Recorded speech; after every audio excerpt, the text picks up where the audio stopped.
사랑하는 여러분, 여러분은 오늘날 우리가 하나님에 대해서 혹은 하나님의 은혜에 대해서 다른 사람들에게 설명하거나 설득할 때 어떻게 해야 한다고 생각하십니까? 사실 오늘날 시대에서 하나님에 관해서 혹은 하나님의 은혜에 관해서 다른 사람들에게 설명하거나 설득할 때 사실 말로 설명할 수 있는 시대는 아니다. 저는 그런 생각입니다. 오늘날 우리가 하나님에 대해서 혹은 하나님의 은혜에 대해서 다른 사람들에게 설득하려면 우리의 삶으로 설득하는 수밖에 없다.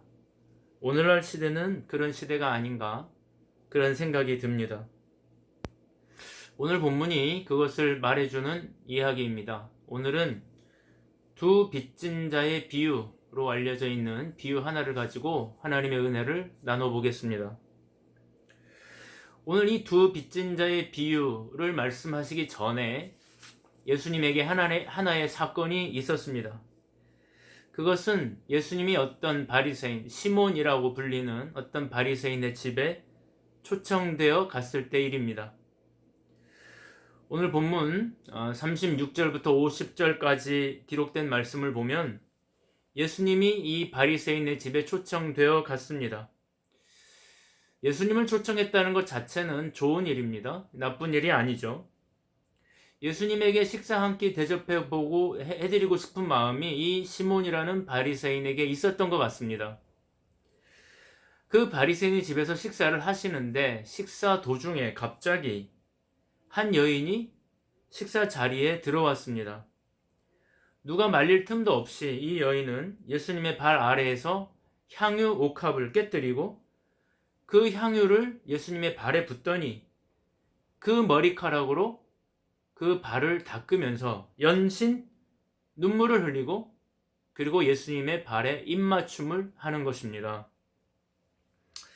이것도 놀라운 일인데 성경은 오늘 이 여인에 대해서 죄인이라고 시너라고 평가하고 있습니다. 이 죄인이라는 표현만 보면 이 여인이 어떤 죄를 지었는지 알 수 없지만 당시 통용되는 관습상 세리나 창녀들을 죄인이라고 불렀기 때문에 아마 이 여인은 창녀였을 것으로 대부분의 학자들이 추측합니다. 그런 죄인인 여자가 예수님의 발에 기름을 붓고 눈물로 발을 씻으면서 머리털로 닦고 또 연신 입맞춤을 해대니까 이 바리새인은 속으로 이렇게 생각합니다. 예수님이 정말 선지자라면 이 여인이 어떤 여인인 줄 알았을 것인데 이 말을 신학적으로 혹은 율법적으로 따져보면 이게 무슨 말이냐면 예수님이 선지자라면 이 여자가 창녀인 줄 알았을 것이고 지금 이 여인이 가지고 온 이 향유옥합, 아주 귀한 향유옥합은 화대로 받았을 것이다.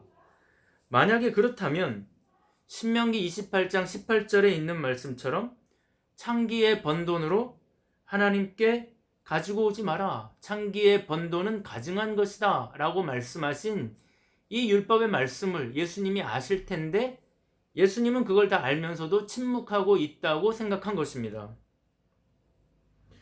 그런 마음이 시몬에게 있다는 것을 예수님은 단번에 알아차리셨습니다. 그러면서 하시는 말씀이 오늘 본문 말씀입니다. 41절부터 43절까지 제가 다시 한번 읽어보겠습니다. 이르시되 빚 주는 사람에게 빚진 자가 둘이 있어 하나는 500데나리온을 졌고 하나는 50데나리온을 졌는데 갚을 것이 없으므로 둘 다 탕감하여 주었으니 둘 중에 누가 그를 더 사랑하겠느냐? 시몬이 대답하여 이르되 내 생각에는 많이 탕감함을 받은 자니이다. 이르시되 내 판단이 옳다 하시고 예수님의 이야기에 따르면 두 빚을 진 사람이 있었습니다. 한 채무자에 한 채권자에 두 명의 채무자가 있었습니다.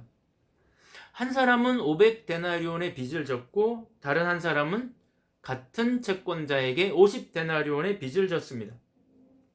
전에도 말했지만 이 데나리온이라고 하는 화폐는 한 데나리온이 성인 남자 하루 일당 정도 됩니다. 그러니까 50데나리온은 뭐 지금 우리가 10만 원 정도 받는다고 하면 500만 원 정도의 상당의 돈이고 500데나리온은 5천만 원 정도 상당의 돈이라고 할 수 있습니다. 이 두 사람이 동시에 탕감을 받았다면 누가 더 감사하고 누가 더 그 채권자에 대해서 사랑하겠는가? 그 말씀입니다. 당연히 5천만 원 탕감 받은 사람이 더 감사하고 더 사랑할 것이다. 여러분, 이것이 무슨 말씀입니까? 바로 이 여인과 시몬이라고 하는 바리새인을 빗대서 예수님이 하신 말씀입니다. 이 시몬은 하나님의 은혜가 무엇인지, 하나님을 사랑한다는 것이 무엇인지, 하나님이 우리를 얼마나 사랑하시는지에 대해서 잘 몰랐기 때문에 더 나아가 자신의 능력과 자신의 노력으로 살고 있다고 하는 자만심 같은 것이 있었기 때문에 감사나 사랑의 표현이 굉장히 약하고 굉장히 형식적입니다. 그런 태도가 어떻게 나타나는가? 이 시몬은 예수님이 집에 들어올 때 발 씻을 물도 주지 않았습니다. 유대인들은 통상 손님이 집에 오면 발 씻을 물을 줍니다. 그리고 친구라는 뜻으로, 내가 너를 받아들인다는 뜻으로 서로 이제 허그를 하고 입맞춤을 하는데 이 시몬은 그것도 하지 않았습니다. 그리고 이 사막지대에서 머리가 헝클어지고 먼지가 많이 묻기 때문에 머리에 기름을 발라주는 게 있는데 그것도 하지 않았습니다. 단지 딱 하나 그냥 밥만 차린 겁니다. 이런 예배를 우리는 형식적인 예배라고 합니다. 예배를 드리는데 예배 자리에 와서 앉아 있긴 한데 매우 형식적입니다. 찬양도 노래는 부르는데 찬양이 아니고 기도하는데 눈만 감고 있거나 설교를 들으면서 집에 오늘 반찬은 뭐 해 먹을까? 그런 생각을 하는 거죠. 그런 예배의 태도로는 우리가 하나님께 얼마나 사랑받고 있는지를, 내가 얼마나 하나님을 사랑하고 얼마나 하나님께 감사하는지를 표현할 수가 없습니다. 그런 태도로는 그 하나님에 대한 우리의 감사와 감격을 표현할 방법이 없습니다. 남에게 설명할 수도 설득할 수도 없습니다. 그러나 이 여인은 예수님에 대한 사랑, 예수님의 사랑에 대한 감사와 감격과 사랑이 지금 넘쳐나고 있습니다. 아마 이 여인은 예수님을 만난 적이 있거나 예수님이 죄인들을 얼마나 사랑하시는지에 대한 소문을 들었을 겁니다. 그는 이미 예수님 앞에서 자신의 삶에 대한 회개와 예수님에 대한 사랑과 감사의 마음이 여과 없이 지금 드러나고 있습니다. 그녀의 마음이 그녀의 태도로 지금 가감없이 나타나고 있는 겁니다. 지금 그것이 예수님에 대한 그 마음이, 그 감격이 그의 태도로, 그의 모습으로 밖으로 나타나고 있는 겁니다. 아마 옥합은 화대가 아니고 시집가기 위해서 평생 모아두었을 향유 기름이었을 겁니다.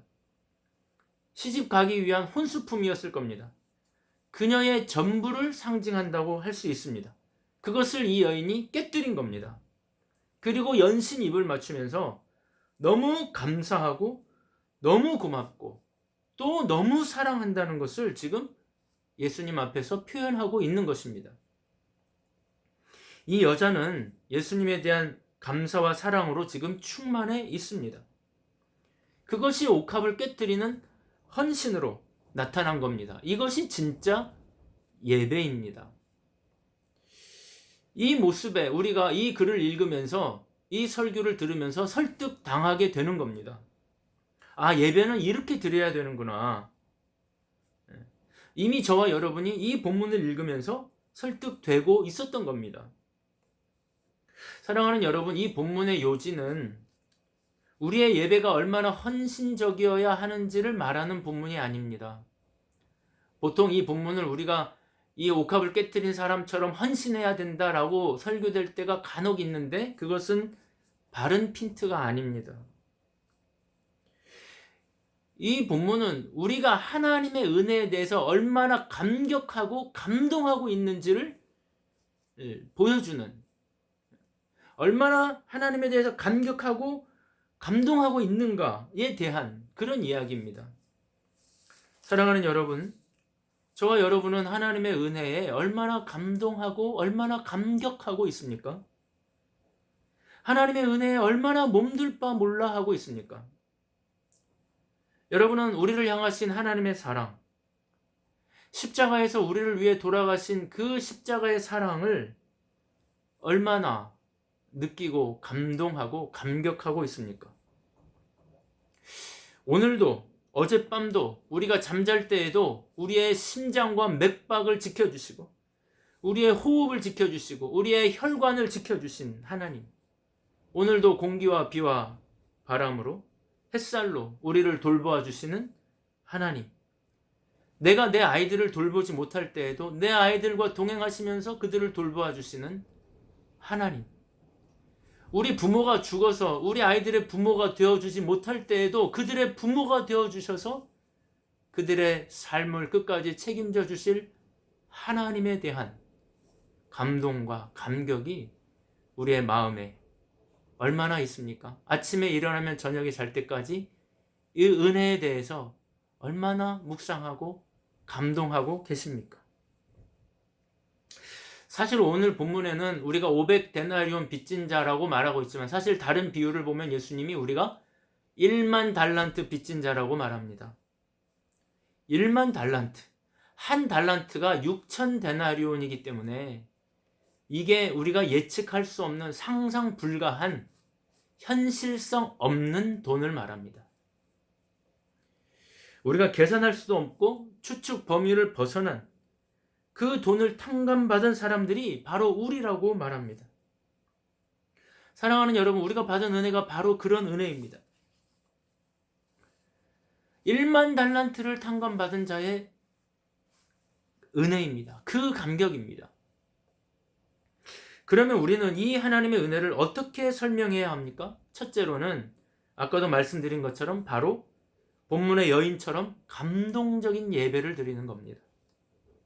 예배 드릴 때마다 이 은혜를 묵상하며 감격하며 감동하며 감사하는 것이, 단지 형식적인 예배를 드리는 것이 아니라 우리의 예배의 내용이 감사와 사랑으로 충만해져야 그걸 보는 사람들이 저게 하나님 은혜 받은 사람들의 모습이구나 하게 된다는 것입니다. 둘째로는 우리 이웃들에게도 바로 그런 용서를 받았기 때문에 나도 너를 그런 용서로, 그런 용서의 태도로 너를 용서한다고 하는 하나님의 사랑을 우리의 용서의 태도로 보여줌으로 하나님의 사랑을 설명해야 합니다. 그것이 하나님의 은혜를 설명할 수 있는 가장 직접적이고 유일한 설명 방법입니다. 내 삶으로 보여주는 것입니다. 그렇지 않으면 오늘날 우리는 하나님의 은혜에 대해 설명할 방법이 없습니다. 사랑하는 여러분, 돌이켜 보십시다. 우리 같은 사람을 사랑해 주신 예수님에 대해 얼마나 향기롭고 감동적인 예배를 드리고 있는가. 나의 능력과 내 힘으로 살고 있다고 생각하는 사람들은 절대로 이런 예배를 드릴 수 없습니다. 교회에 오지만 형식적인 예배를 드릴 수밖에 없습니다. 지난주에도 제가 말씀드렸지만 집장촌에서 살던 이정은 이슬 자매와 같은 분들을 불러내신 하나님의 사랑을 경험한 사람들은 정말 그 은혜에 감격해서 감동해서 예배 드릴 수밖에 없는 것입니다. 그리고 그 은혜를 경험한 사람들은 다른 사람을 사랑하는 용서로 그 은혜를 설명할 수 있습니다.